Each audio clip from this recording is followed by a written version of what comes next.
Bueno, bienvenidos, bienvenidas a la Universidad de Tierra del Fuego.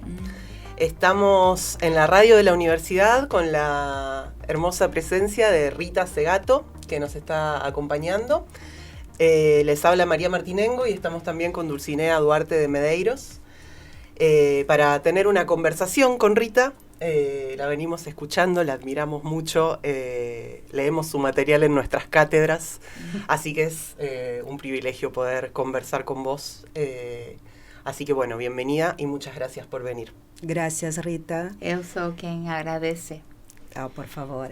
Rita Segato nació en Argentina, pero justo nos estaba comentando que el lugar donde más tiempo vivió es en Brasil. En Brasília? En Brasília, perdón, en Brasília. E... Nem sei muito bem se Brasília é Brasil. Ajá. Qué boa pergunta. Una buena pregunta. Buena pregunta para profundizar acá entre Rita y Dulcinea. Pero también vivió en Venezuela, en Irlanda del Norte, en Estados Unidos. Sí. Y bueno, es profesora emérita de la Universidad de Brasilia, dicta un seminario virtual en Claxo, o dictaba Raza, Género y Derechos desde la perspectiva de la colonialidad. Nos gustó mucho saber que en la Universidad Nacional de San Martín hay una cátedra de pensamiento incómodo, Rita Segato. Sí. Nos gusta mucho eso y es algo sobre lo que te queremos preguntar, esta idea de la desobediencia de los protocolos académicos. Participó del juicio histórico por el caso Sepur Sarco y su testimonio fue clave para la condena de los militares responsables de las violaciones a las mujeres en Guatemala. Más de 100 años, uno ya murió en la cárcel. Eso, sí, eso escuché que mencionabas en la charla de ayer en Ushuaia. Y bueno, es autora de muchos libros y de una vasta producción teórica que no vamos a empezar a seguir enumerando porque si no se nos va a ir todo el tiempo en eso. Así que bueno, vamos a empezar con algunas preguntas que tenemos pensadas, pero con la idea también de conversar y de pensar cómo el pensar lo vamos construyendo en el diálogo. Para empezar, ¿quién es Rita? ¡Wow! ¿Quién es Rita? Eso sí que es difícil, ¿eh?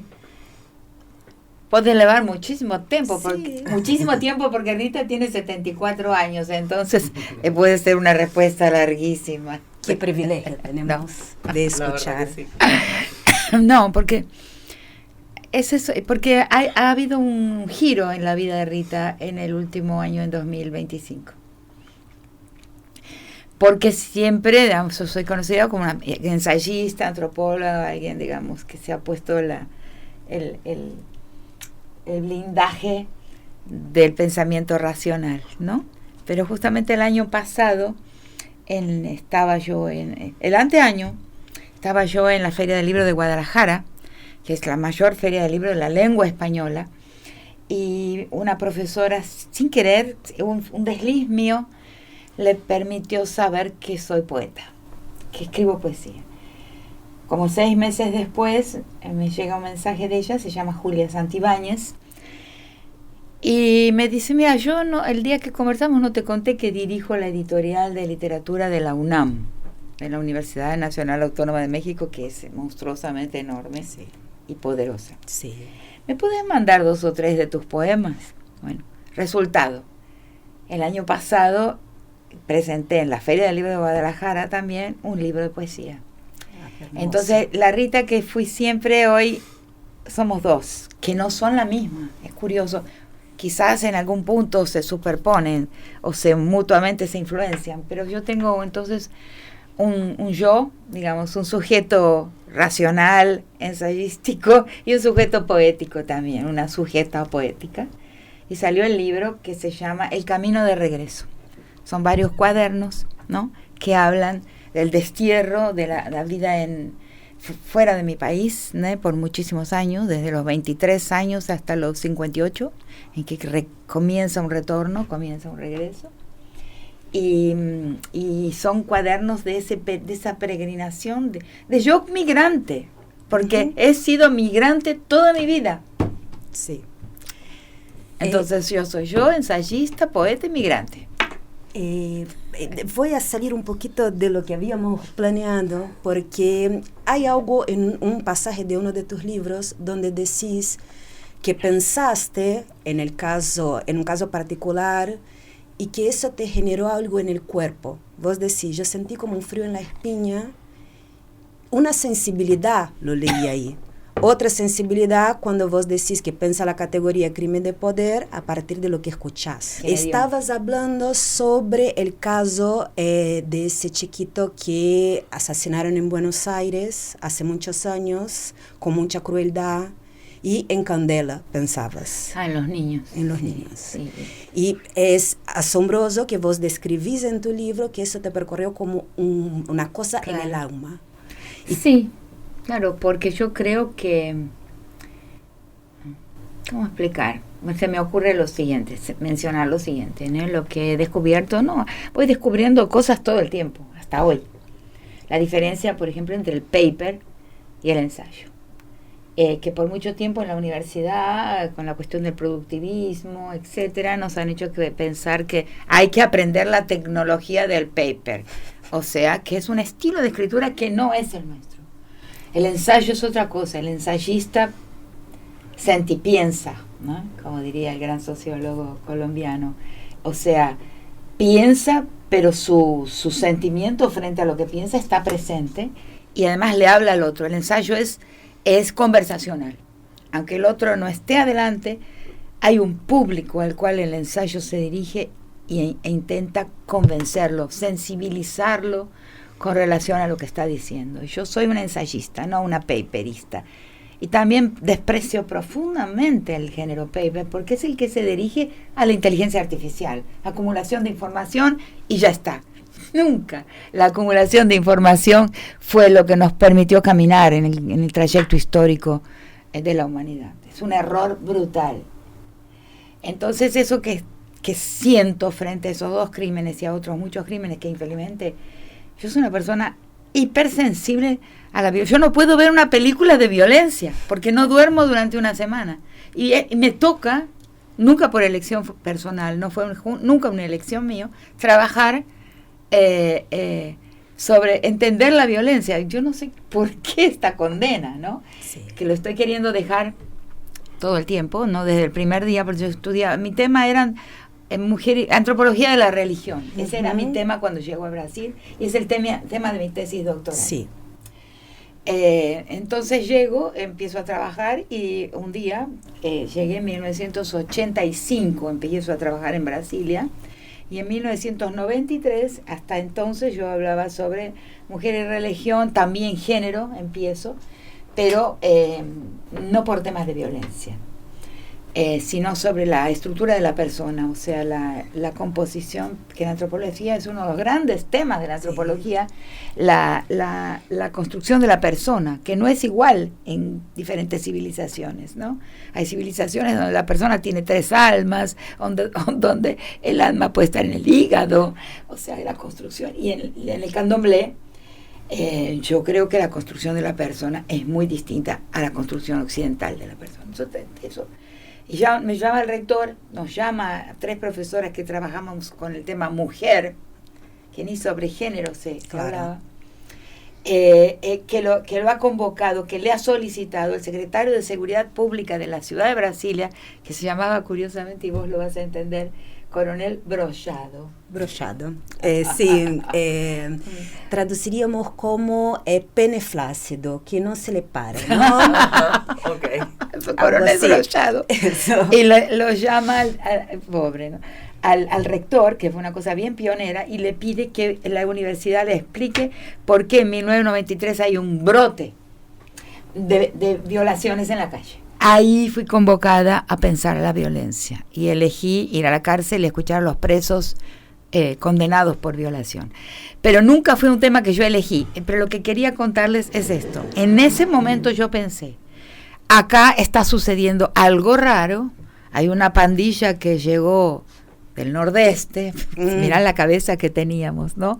O de dónde, y vamos a entender qué pasa, pasamos el dato, detienen a los agresores, a esta pandilla que está en la ciudad y que está causando esto, y vuelvo a mi tema.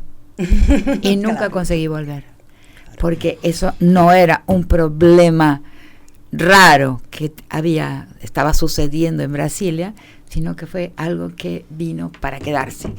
Entonces yo hasta hoy intento abandonar el tema, pero la gente me sigue preguntando, que no es el único tema que trabajo, porque trabajo sobre el tema de raza y racismo, tanto como, solo que ese tema es evadido, sobre todo en la Argentina. En la Argentina la raza no está nombrada.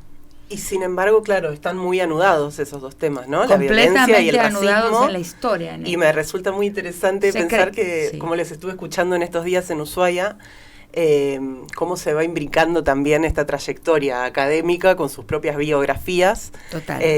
Y cómo esto que vos decís, como si fuera un tema que te viene como persiguiendo y vos lo querés soltar y el tema no te deja, y has hecho como tanto trabajo teórico en relación con las violencias.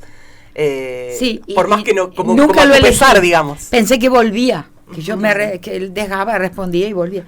Nunca pude volver a ningún otro tema plenamente, porque la convocatoria para contestar sobre hasta ahora, que está cambiando inclusive el contexto, muchas cosas, ¿no? No pude jamás abandonarlo y la cosa empeora constantemente. Sí. Sí. Bueno, a 50 años del golpe de Estado, la democracia, ¿qué queda de la democracia? ¿Solo la forma? Tenemos que volver a pensar muchas cosas, ¿no? El golpe, la crueldad ejercida durante ese golpe, ¿no? La importancia del movimiento de las madres, que muestra algo que es lo que a mí me gustaría conseguir desarrollar mejor, pero que creo que todas las mujeres estamos convocadas a desarrollar y a pensarlo mejor, que es la politicidad femenina. Cuando todo falló, surge ahí la politicidad de las mujeres como madres, como sujetas de la política. Eso es una cosa extraordinaria que necesita más pensamiento. No es algo que pasó hoy, bueno, un evento. No, es una revolución en la política. Y no lo hemos pensado así. Pero, por el otro lado, para responder mejor tu pregunta, la forma en que yo pienso esa historia política que nos lleva hasta aquí, es que los errores de nuestro lado, ¿cuál es nuestro lado? No uso ni más la noción de izquierda y derecha. No uso esas palabras, están gastadas. Se cayeron. Las consignas se cayeron. Uno de mis poemas en el libro El Camino de Regreso, curiosamente, me encuentro con él y digo, wow, esta poeta va muy adelante de la Rita de la Escafandra Racional, porque un poema se llama Desnombrar. Ay, curioso, estamos en el tiempo del desnombramiento, digo. Las palabras se cayeron. Y pienso eso, ahora con la razón llegó a eso, pero la yo poeta llegó antes. Claro. Entonces, si no hablas de izquierda y derecha, yo soy una pensadora del campo crítico, o sea, del campo de la desobediencia. Ahora, todas las revoluciones fracasaron. Ruidosamente, ninguna llegó a destino. Tenemos que ver eso, tenemos que pensarlo. Los errores de nuestro lado, del lado crítico, del lado que aspira a una humanidad más benigna para más gente, que es esto. Hemos cometido errores y nuestros errores se pagan mucho más caros que los errores de nuestros adversarios de proyecto histórico. Entonces, para mí lo que importa hoy es una convocatoria a examinar. De chica, en la Federación Juvenil Comunista, en mi colegio, que la federación era una organización fuerte, en el colegio al que asistí, siempre se hablaba de la... qué mal, me falla la palabra. Siempre se hablaba de la Ay, qué mal. Hasta la palabra me falla porque es una de las cosas, de las críticas que tengo. Es necesario hacer, ¿cómo se llama? Cuando la persona se autocrítica. La autocrítica era la palabra que sonaba todo el tiempo. Y no existió la autocrítica. Era falso. Eso que nos decían de chiquito, no, la autocrítica, pero le llamaban a una cosa que no es autocrítica, le llamaban autocrítica, ¿no? Claro. La autocrítica es indispensable, pero no de aquella forma conveniente para uno de los poderes, sino verdadera. Hemos errado, hemos cometido errores fatales de nuestro lado, del lado crítico. Esos errores se pagan mucho más caros que los errores del otro lado. Entonces hay que ponerse a conversar. Creo mucho en el pensar en conversación, ¿no? Sin el autoritarismo de algunos y algunas que desde chica observo que, wow, era chica, yo observaba algunos personajes de partidarios del partido, del movimiento social, esta persona quiere poder. El poder es una mala palabra. Para mí es una mala palabra. El feminismo no aspira al poder, aspira a un bien mayor para toda la humanidad. Y eso es algo que lo conseguí formular hace muy poco y es central. No existe una victoria de las mujeres. Si las mujeres tenemos, a partir de ahora, una voz que se haga escuchar más y que consiga percibir lo que pretendemos y lo que aspiramos, esa victoria no es de las mujeres, es de la humanidad. O sea, va a ser una transformación para la vida de los pueblos y de la vida de toda la sociedad, incluyendo a los hombres pobrecitos que son víctimas de sí mismos.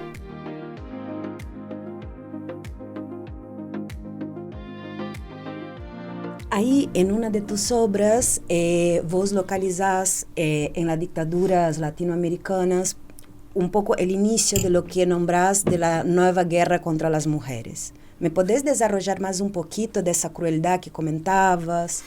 Por ahí, esa tecnología de pensar el vínculo materno como un lugar de ejercicio de la crueldad. El vínculo materno no lo considero ahí, no creo que esté vinculado a esa idea. No. Primero una aclaración. El libro se llama La guerra contra las mujeres. Uh-huh. Ese título nunca fue mío. He peleado con las editoriales que lo han publicado en inglés, en italiano, en francés, en alemán, pidiendo para cambiar el título porque mi idea es que hay una guerra en el cuerpo de las mujeres. Ahí va. Ahí está. Y nunca, ninguna de las editoriales aceptó mi queja de que no, ese título no. Y bueno, hasta pude pelearla hasta un límite, pero no voy a decir, no, entonces no publico. No. Publíquenlo, pero si lo leen bien, no es una guerra contra las mujeres. Ahora hay una guerra contra el feminismo. En ese sentido que estoy hablando, y que es curioso, o sea, cuando me pregunto, por ejemplo, ¿en qué le molesta a un gran potentado, a un gran ricazo, a un gran dueño de corporación que una mujer haga un aborto? No es fácil de responder. No. En ese sentido, sí hay una guerra, digamos, del capital contra las mujeres, contra las reivindicaciones de las mujeres, que no es fácil de entender. Es que le molesta, ¿no? Pero sin embargo vemos que todos los frentes críticos, ¿en qué sentido críticos?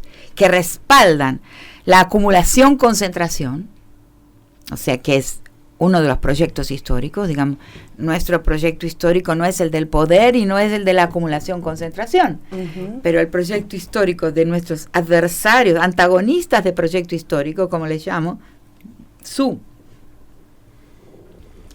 objetivo es respaldan la acumulación-concentración y se unen contra el aborto como el emblema, digamos, de la reivindicación de las mujeres por la soberanía sobre su propio cuerpo, ¿no? Se reúnen ahí, convergen en esta lucha contra nosotras. Ahí sí hay una guerra contra las mujeres. Claro. Pero la guerra de las nuevas formas de la guerra que yo trabajo en el libro son guerras en el cuerpo, o sea, domina, y esto lo veo desde los violadores de crimen común que voy a entrevistar en la cárcel, uh-huh. Que son violadores de calle, que cuando violan a una mujer están venciendo a quien debería estar tutelando ese cuerpo. La mujer, el cuerpo de la mujer es como un intermediario en una pelea, en una guerra entre hombres, que ahí debería haber un tutor, uh-huh. Que no pudo hacerlo, no pudo cumplir con su función, y el violador lo vence. Claro. Eso y está. A restaurar un orden, claro. De esa manera. Sí, es bélico. Claro. Es un crimen de poder, la violación y todos los crímenes contra las mujeres. Uno de los errores del feminismo y que los vemos mucho como crímenes morales. Claro. Hay errores de moralidad. No, Por eso es importante hablar del patriarcado. El patriarcado es un orden de poder, ¿sí? Y de poder, dominación y extracción de plusvalía desde el inicio de la especie de la posición femenina. La extracción de un tributo de la posición femenina para componer la posición masculina.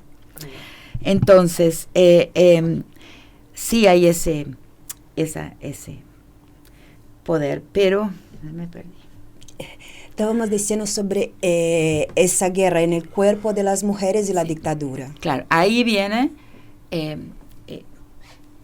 la cuestión de la dictadura, donde hubo sí violaciones. En un momento escribo yo el prólogo para el libro Putas y guerrilleras, de Miriam Lewin y Olga Warnat.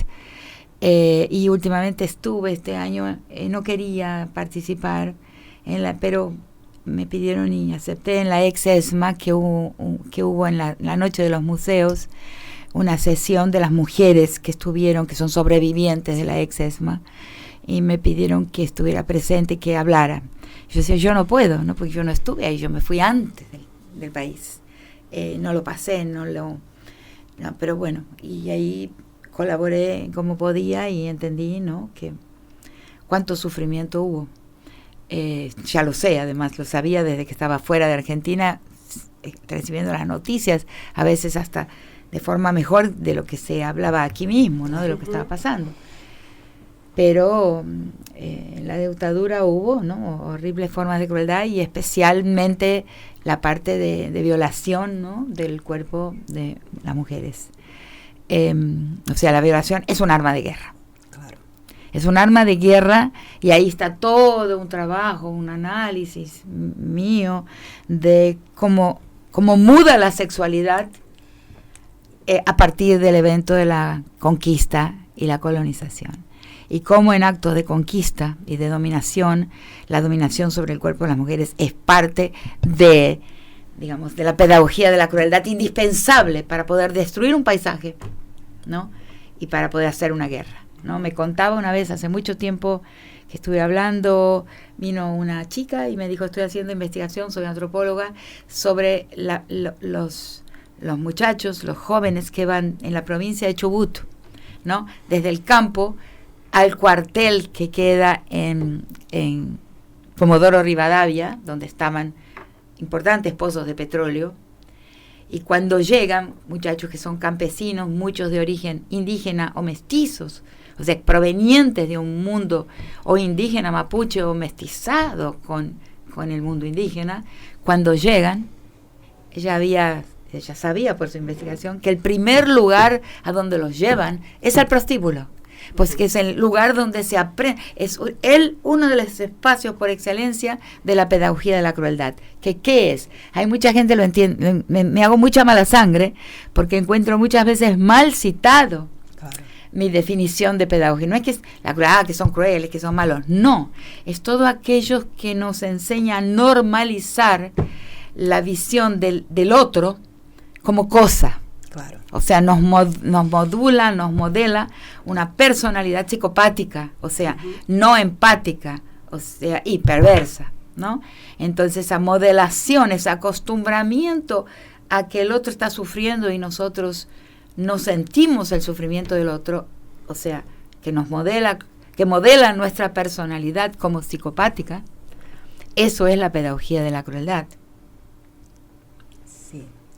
¿Se entiende? Sí. Estoy haciendo un enorme esfuerzo de síntesis. Sí, es un montón para sintetizar, y también pienso como eso va muy de la mano justamente con ese proyecto histórico antagonista al que vos proponés, de los vínculos, de la afectividad, de la politicidad femenina, que tiene que ver con el consumo de las cosas, ¿no? Sí. O sea, todos, y digo lo siguiente, porque no se puede ser purista. No. Si no, voy y me suicido, porque todos y todas las personas vivimos con un pie en cada uno de esos lados. El proyecto histórico de los vínculos, ¿no? Vincularme, querer, entregar horas, entregar tiempo a mis vínculos, que no es nada fácil. Y el proyecto histórico de las cosas. Y digo que constantemente tenemos que evaluar si sacrificamos, o sea, si invertimos vínculos, los sacrificamos para conseguir cosas. Claro. Como una gente que estaba ahí en el hotel hoy discutiendo sobre unas minas que habían comprado. Yo casi intervengo porque últimamente con la edad y la poesía me pongo a hablar en cualquier lugar, a veces es peligroso, ¿no? Estaban diciendo, no, porque yo compré una cantera en Santiago del Estero. Tuve que hacer un esfuerzo enorme y salí corriendo para no ir a pelear. Entonces sacrificar vínculos para comprar canteras, digamos, en Santiago del Estero. Claro. O sea, me volver malo, maldito, odiado, cruel, para matar un paisaje. Total. Sí, pienso sacrificar vínculos para escribir un paper. En un punto, ¿no? Pensándolo en términos académicos. Hija, por ejemplo, no tenías tiempo para mí, pues claro. Sí.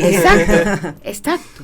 Y luego, por el otro lado, sacrificar cosas para mantener vínculos vivos y alimentarlos. Claro. Sí. Entonces son en tensión y vivimos todo el tiempo esto en esta tensión, pero hay un momento en la vida a veces en que la guillotina baja, corta el pescuezo y dice o cabeza o cuerpo. Sí. O sea, y tenemos que tomar decisiones. Y a veces, sí, siempre se sacrifica algo, ¿no? Claro. Pero ahí entra el nombrar esto que estoy nombrando, reflexionar sobre, ¿no? Sobre estos temas. El nombre es fundamental. Describir y poner los nombres es fundamental para saber qué debemos proteger y qué debemos combatir. Claro. Y pienso ahora, ¿no? En nombrar ese proyecto alternativo de un proyecto de los afectos, es poder crear una perspectiva de futuro, ¿no? Claro, ahí viene otro tema. Me evocaste un otro tema que para mí es central hoy, que tenemos que trabajar todas juntas. Yo avancé un párrafo para ese tema. Que es decir, si todas las revoluciones que fueron siempre, conducidas por machos, tengo un texto que se llama Ningún patriarcón hará la revolución. ¿Por qué? Es muy fácil responderlo, porque nunca pudo hacerla. Siempre tocó una estructura profunda que estaba ahí abajo y no la modificó. Claro. Ni siquiera no intentó siquiera modificar, no la nombró, no entendió que era absolutamente central. ¿La vieron a esa estructura, será? Ahora está apareciendo así, abajo de los ojos de toda la humanidad. Si hay una razón para alegrarse en el día de hoy, es que es un momento de más verdad. Esa estructura está dicha, ¿no? Primero apareció Pelicot, que el mundo entero lo leyó. Entonces, que ese hombre que pone a la mujer a ser violada, ¿para qué? Para confirmar, para adensar sus vínculos con hombres. Claro. Segundo, una serie pequeña, maravillosa, divina, Adolescence, un niño que es buenito, pobrecito. Uno aprende a quererlo durante la película, durante la serie, pero tuvo que matar. ¿Para qué? Para ser macho, para titularse, para formar parte de los titulados. Tercero, y ahí ya la cosa se pone máxima, Epstein. ¿Para qué quieren violar bebés, niños, niñas, un grupo de magnates, de poderosos, de aristócratas, hasta de intelectuales? Claro. Para ser miembros de la cofradía, para ser miembros de la corporación masculina, que es lo más importante que existe. Entonces, lo tenemos abajo de nuestros ojos. Si lo dejamos pasar con simplemente crímenes y crímenes morales, hemos perdido la gran oportunidad histórica. Sí, estamos de acuerdo, ¿no? Sí, totalmente. Vamos a recapitular, estamos con Rita Segato en la radio de la Universidad de Tierra del Fuego, por si alguien empieza a escuchar recién ahora. Que la transformación, que el trayecto histórico comience por la base del mundo, ¿no? Por la punta del mundo, de aquí hacia arriba. Qué bonito, ayer, ¿no? Como imagen. Sí, ¿no? Justo Dulcinea me decía, ¿cómo era esta frase que vos decís? Nosotros tenemos los pies descalzos porque la cabeza está donde están los pies, ¿no? Que sí. era un Un dicho de los zapatistas. Sí, del movimiento Sin Tierra. Ah, perdón. Hace muchos años, Sí. cuando nos reunimos en el Foro Social Mundial, Sí, hacían... en Puerto Alegre. Eso, en Puerto Sí, Alegre, yo fui. hacían místicas antes de empezar las asambleas. Y estaban todos siempre descalzos y nosotros, los estudiantes universitarios, con las zapatillas. Entonces nos pedían que saquemos las zapatillas y nos explicaban. Nosotros vivimos descalzos porque tenemos la cabeza donde pisan nuestros pies, Sí. ¿no? Pero Sí, ahora voy a entrar con una crítica. sí. En un determinado momento, una persona, un estudiante, vinculado a mí, y vinculado al movimiento Sin Terra también, ya empecé a hablar en portugués, intenta que el movimiento lea, por ejemplo, a Aníbal Quijano, o sea, la perspectiva decolonial. Y el movimiento se niega. ¿Clase o raza? Raza, raza no. Está mal. Sí. Está mal. Por ahí también paró. Por ahí el movimiento Sin Terra también encontró su límite. Sí, un poco lo que discutís vos cuando te deparas con las mujeres indígenas, ¿no? Que se sienten en la disyuntiva de un proyecto étnico. Claro. O de su proyecto de liberación como mujer. Y no podemos juzgarlas o enseñarles nada desde nuestras luchas. Claro. Sí se puede uno aliar o darle elementos que me pasó eso, fui llamada cuando empieza el movimiento de las mujeres indígenas en 2002. Las mujeres van al presidente de la FUNAI a pedirle que necesitan un vocabulario de género, de derecho de las mujeres, porque está subiendo Lula ya ganó las elecciones y va a entrar a la presidencia. Entonces quieren obtener un vocabulario de género, un vocabulario de derechos de las mujeres, ¿no? Y un vocabulario de derechos de los pueblos indígenas para ver cómo entran con el derecho de las mujeres indígenas. Claro. Y me llaman, y ahí fue muy intenso, como estuvimos en estado de internato, 43 mujeres de todas las regiones del Brasil, que yo pido por favor que sean de todos los tipos, las aldeadas, que a veces hablaban portugués pero con mucho acento de sus lenguas originarias, desaldeadas, hasta algunas que eran concejales, por ejemplo, que estaban ya en la política. Claro. O sea, todos los tipos y todos los estratos de relación con la nación, y di entonces ese taller intensísimo en el que yo aprendí quizás más que las propias, pasé las palabras con que podrían luchar, montar una agenda, pero yo aprendí de ellas esto, ¿no? Que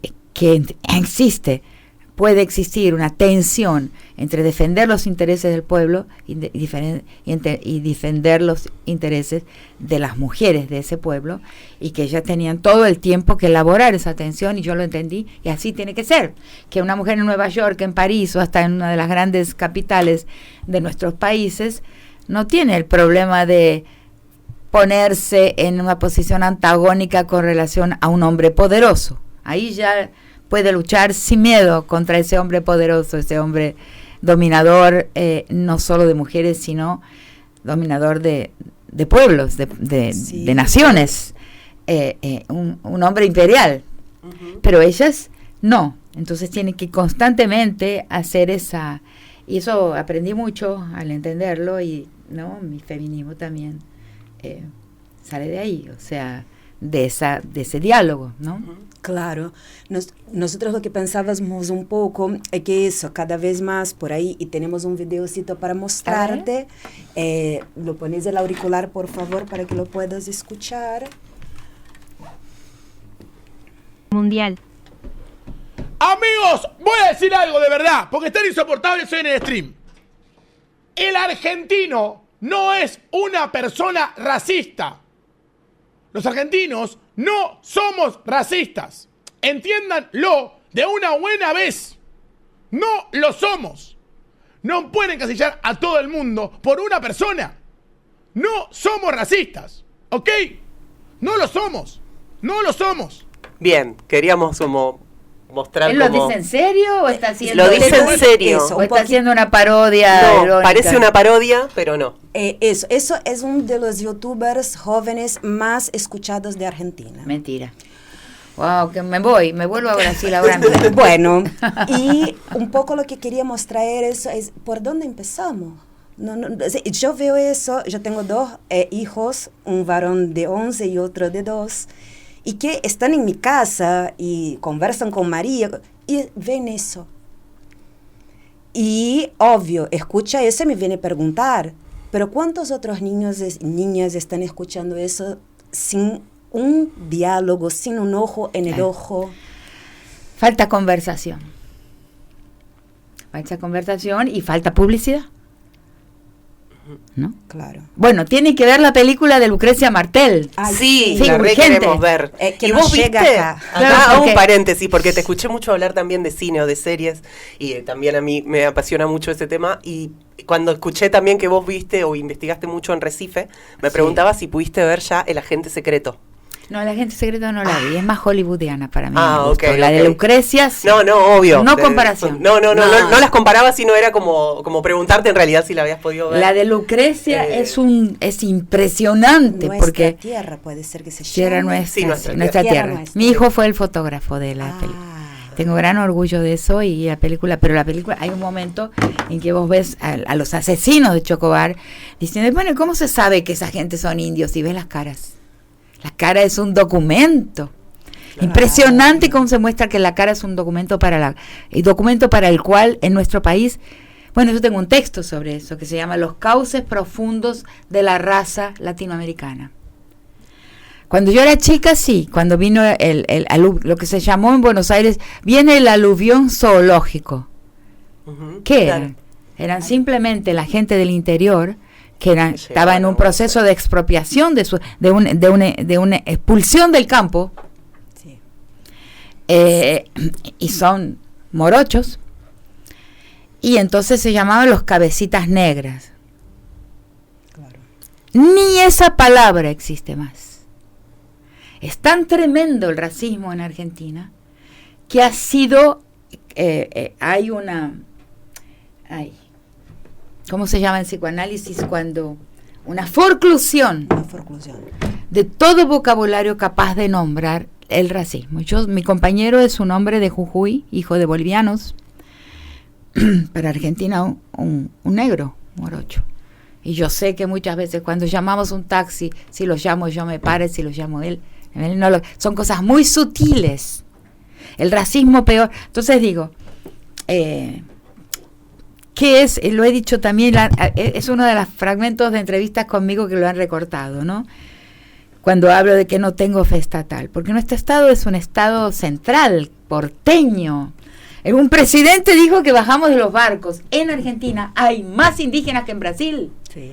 Más personas que yo me pongo furiosa cuando, perdónenme que que pierdo el control, porque la proporción de gente que se autorreconoce indígena en Argentina con relación a la población total es muchísimo mayor que la población de Brasil. Y además, en números, mi hijo me acaba de decir que en números, no en números proporcionales con la población total, sino en números absolutos, es igual que a la de Brasil. Pero Buenos Aires es el cáncer del país. Es el cáncer del país. Sí. Cuando en un momento recibí el honoris causa en la provincia de Catamarca, en la Universidad Nacional de Catamarca, ¿no? Tengo varios honoris causa, ¿no? Tengo de Cuyo, de Mendoza, Córdoba. tengo de Salamanca, allá en la península, ahora me van a dar el de San Luis, que la voy a pasar muy bien porque voy a las termas. Y bueno, tengo el de Río Negro, ¿no? Cuando le dije al hombre que parara de bostezar delante mío, ¿lo vieron eso? No. ¿No vieron eso? Todo el No. país lo vio. A ver, No, no, ya el- lo vamos a buscar. estaba por dar la conferencia al lado del rector, el profesor Anselmo, y en la primera fila, en el primer lugar y enfrente mío, un hombre empezó a abrir la boca hasta el punto que, como se dice allá en Jujuy, se le veía hasta el upiti, que es una palabra en quechua que se imaginan lo que quiere decir. Ujú. Bien. Entonces el hombre empieza y yo paro la conferencia. Le digo, señor, está cansado. Bueno, ahí empieza, por favor, no se preocupe, váyase si necesita irse, no sé qué, está grabado, lo pasa. Vaya a descansar un rato. Sí, está, no. Y yo le había prometido a mis hijos que ese día no pelearía con nadie, pero no me sale. No lo Y pudiste evitar. entonces, bueno, resulta que el hombre era el segundo de la universidad. Yo no lo conocía, no, era el que tenía la lapicera donde firmaba el destino del presupuesto de la universidad, el segundo del rector. Y cuando digo esto destapa una olla, un montón de mujeres empiezan a decir que él ejercía formas sutiles de agresión contra ella. Está despedido. Una pequeña victoria. Sin intención, porque no sabía quién era, pero me agredía con su bostezo. Claro. Me estaba diciendo lo que podés decir, eso no me importa, no tiene importancia. Lo sentía así. Ujú. Bien, pero entonces vuelvo a lo que estaba diciendo. Entonces en Catamarca me llevan a conocer la bellísima provincia. Y en Catamarca veo que muchísimas de las casas de los campos son pampeanas. Yo, pero ¿cómo puede ser? ¿Por qué estas casas que son la casa pampeana clásica, con esa guirnalda, con la baranda, ¿no? Ujú. La entrada, y como la casa donde nació mi mamá, que era así, o sea, y con esa guirnalda que era como un adorno. ¿Y por qué las casas catamarqueñas son igual? Y ahí me explican una cosa que ahí de nuevo me dolió hasta el alma, como cuando un niño es asesinado. Porque cuando terminan las guerras, que en Venezuela se llaman las guerras federales, aquí ni el nombre correcto le hemos puesto. Cuando terminan las guerras federales de Argentina, que son las guerras a las montoneras,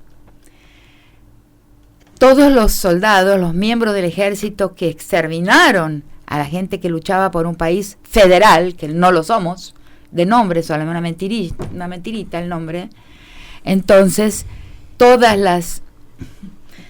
los soldados recibieron los campos, les entregaron los campos de Catamarca, y por eso las casas son bonaerenses, son pampeanas, porque edificaron las casas como las casas del lugar donde venían y donde vencieron al interior del país. Fue muy doloroso para mí escuchar eso, porque ese es nuestro país. Así como en Brasil, sí, se venció Canudos, Sí. también las guerras federales fueron absolutamente destruidas de la forma más violenta. Bueno, O sea, me parece que tenemos que ir cerrando. Sí.